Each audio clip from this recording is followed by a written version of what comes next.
사회 집단과 사회 조직 기본 개념을 잘 알고 있어야 되죠. 1인 가구는 사회 집단이 아니다라는 것. 1차 집단과 2차 집단은 그 분류 기준을 알고 있어야 되고, 1차 집단은 인간관계를 그 자체를 목적으로 하고, 또 어떤 특정 집단은 1차와 2차 집단의 성격을 모두 가질 수 있기 때문에 비중으로 구분해야 된다는 것, 이 부분 명심해야 됩니다. 공동체, 즉 공동사회와 결사체, 이익사회, 구성의 결합 의지, 이 경우는 하나만 해당됩니다. 그렇죠? 그래서 공동사회만 잘 기억하고 있으면 됩니다. 6가지: 가족, 친족, 민족, 그리고 또래, 문중, 마을 공동체, 이렇게 하게 되면 되는데, 여기에 이제 대비되는 개념을 같이 알아두면은 더 좋죠. 국가, 선택할 수 있게 됩니다. 선택적 의지죠. 그 다음, 문중은 종친회와 대비해서 기억하면 쉽습니다. 종친회는 문중의 구성원들 중에 특정한 목적을 위해서 모인 집단입니다. 그래서 이익사회고, 문중은 공동사회, 즉 공동체다라는 것. 왜? 문중은 태어남과 동시에 속해버리기 때문에 그렇죠. 이런 부분 잘 기억하고 있으면 됩니다. 그리고 내집단과 외집단은 집단의 구성원이면서 소속감이 있어야 된다는 것, 구성원이 되어야만 된다는 것 꼭 명심해야 됩니다. 사회 조직에 대해서 공식 조직, 비공식 조직 이렇게 이제 대비하는 경우가 많은데, 사실은 이거 대비하면 안 되는 개념이죠. 왜? 비공식 조직은 공식 조직이 아니다가 아니에요. 공식 조직 속에 있는 친교 목적의 자발적 결사체입니다. 그래서 반드시 공식 조직 내에만 존재해야 된다는 것, 이 경우가 바로 비공식 조직이다라는 것, 이 부분 잘 기억하고 있을 수 있도록 하기 바랍니다.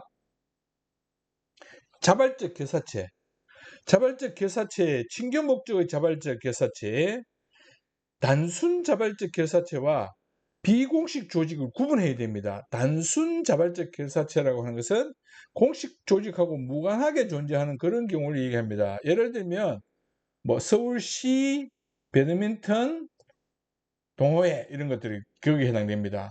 서울시는 행정구역일 뿐이죠. 집단이 아닙니다. 그래서 이 경우랑 그 다음에 서울시청, 이 경우랑은 구분해야 된다는 것.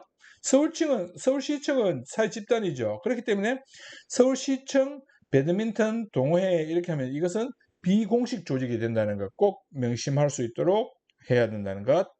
직업적 특수이익 실현을 위한 의사회, 약사회 이런 것들이 거기에 해당됩니다. 마찬가지 자동차 노조 뭐 이런 것들도 거기에 해당되는 거죠. 그래서 공식 조직 내부에도 존재하지만 친교 목적이 아니기 때문에 비공식 조직이 아니라는 것, 이 부분까지도 같이 잘 명심해야 됩니다. 대부분 공식 조직입니다.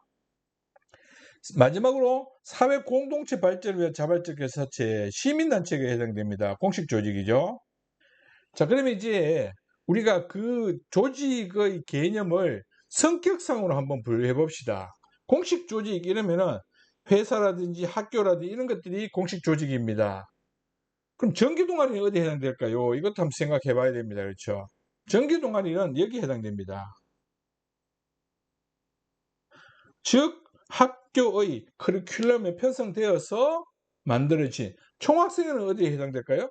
마찬가지입니다. 여기에 해당되는 경우입니다. 왜 여기 해당될까요? 학교의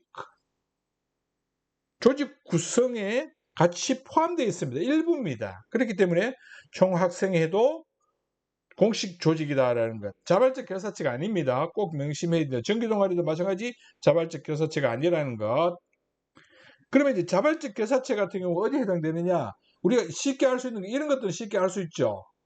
그런데 요거 대학 총동창회, 뭐 고등학교 총동창회 이런 것들 어디에 해당되느냐? 바로 자발적 결사체입니다. 그렇지만 또 공식 조직의 성격을 갖고 있죠. 그래서 중복되는 이 부분에 해당된다는 겁니다.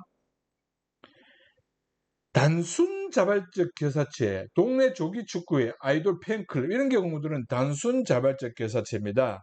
아까 서울시 배드민턴 동호회 이런 경우도 마찬가지죠. 그런데 사내 동호회 이 경우는 바로 비공식 조직이라는 것. 그러면 동아리 모임은 어디에 해당될까요? 예를 들어서 학교에서 선생님들이 동아리 모임을 스스로 만들어서 조직해서 활동하고 있습니다. 퇴근 이후에. 이런 뭘까요?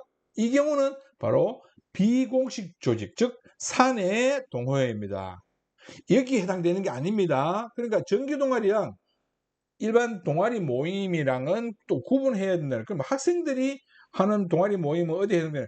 스스로 자발적으로 학교의 정규 교육과정하고 관계없이 모여 있으면 그 정규 커리큘럼의 지배를 받지 않으면 이 경우는 비공식 조직이 됩니다. 이 경우까지도 잘 명심할 수 있도록 하기 바랍니다. 이것만 알면 확실하게 이제 사회 집단과 사회 조직에 대해서는 크게 문제가 없습니다. 물론 관료제와 탈관료제도 있긴 하지만 그건 크게 어려운 내용이 아니니까 충분히 할 수 있다고 생각됩니다. 화이팅!